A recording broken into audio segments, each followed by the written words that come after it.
दोस्तों, आपसे हजारों मील दूर एक डेटा सेंटर मौजूद होता है और इंटरनेट पर मौजूद चीजों को उसके अंदर स्टोर किया जाता है, जिसका सबसे बड़ा एग्जाम्पल जो आप इस YouTube पर वीडियो देख रहे हैं वो उसी में स्टोर है। अब ऐसे में सवाल ये उठता है कि ये डेटा आपके मोबाइल फोन या फिर लैपटॉप तक कैसे पहुंचता है।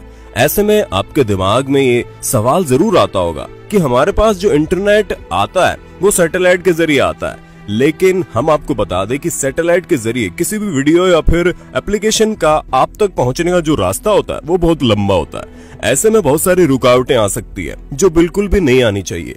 ऐसे में हम आपको बता दें कि इंटरनेट ऑप्टिकल फाइबर के जरिए आप तक पहुंचाया जाता है। दोस्तों, यही ऑप्टिकल फाइबर डेटा सेंटर और आपके डिवाइस के बीच में जुड़ता है। आगे बढ़ने से पहले हमको एक महत्वपूर्ण अवधारणा को समझना होगा, जो एक आईपी एड्रेस की अवधारणा है, क्योंकि हर डिवाइस एक इंटरनेट से जुड़ा है, चाहे वो सर्वर हो या कंप्यूटर या मोबाइल फोन। सभी आईपी एड्रेस के जरिए ज्ञात संख्याओं पर विशेष रूप से पहचाने जाते हैं। ये ठीक उसी तरह है जैसे आपके घर का एड्रेस होता है और जब किसी को कुछ भेजना होता है तो वो आपके एड्रेस पर ही भेजता है। ठीक उसी तरह मोबाइल फोन और बाकी अन्य चीजों का भी अपना आईपी एड्रेस होता है, जिसके जरिए इंटरनेट पर मौजूद डेटा आप तक पहुंचता है।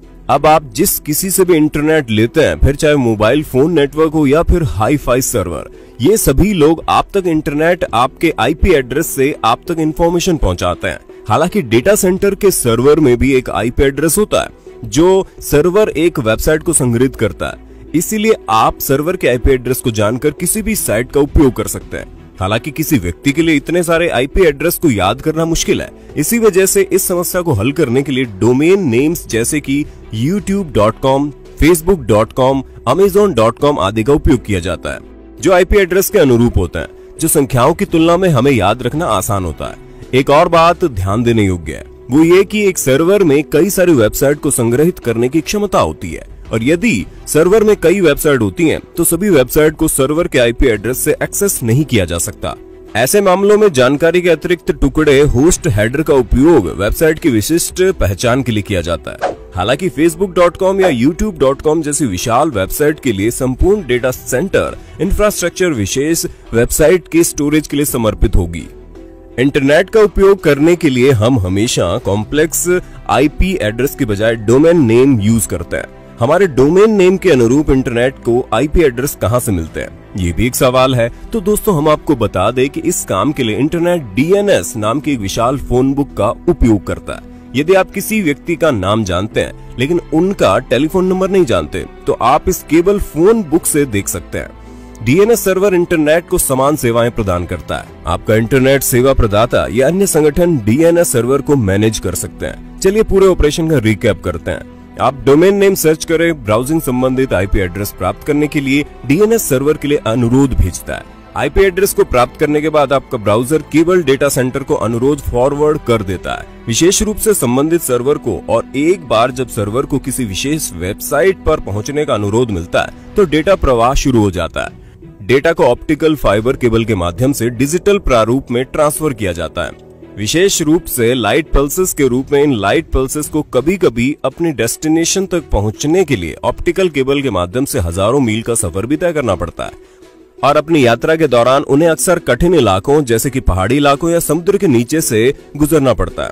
हालांकि कुछ वैश्विक कंपनियां जो इन ऑप्टिकल केबल को बिछाती है, जैसा कि आप देख सकते हैं यहाँ पर एक जहाज की मदद से ऑप्टिकल केबल फाइबर बिछाने का काम किया जा रहा है।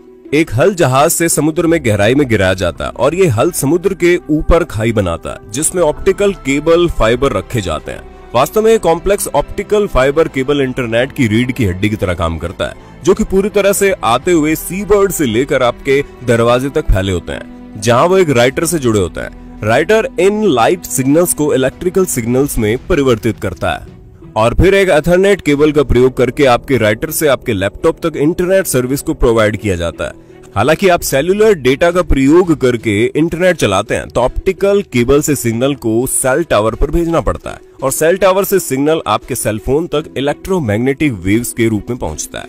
क्योंकि इंटरनेट एक वैश्विक नेटवर्क है, इसलिए चीजों को प्रबंधित करने के लिए एक ऑर्गेनाइजेशन होना महत्वपूर्ण है, जैसा कि IP address assignment, domain name registration आदि से सब संयुक्त राज्य अमेरिका में स्थित ICANN यानी कि internet corporation for assigned names and numbers नामक एक संस्था द्वारा प्रबंधित किया जाता है। तो दोस्तों, उम्मीद है आपको पता चल गया होगा कि जो डेटा आप चला रहे हैं वो किस तरह से आपके मोबाइल फोन या फिर लैपटॉप तक आता है। ऐसे में सब कुछ ऑप्टिकल फाइबर केबल की मदद से होता है, जिसका संपूर्ण वर्णन हमने हमारी वीडियो में कर दिया है। बाकी आपका इस वीडियो के बारे में क्या ख्याल है, हमें कमेंट करके बताइए।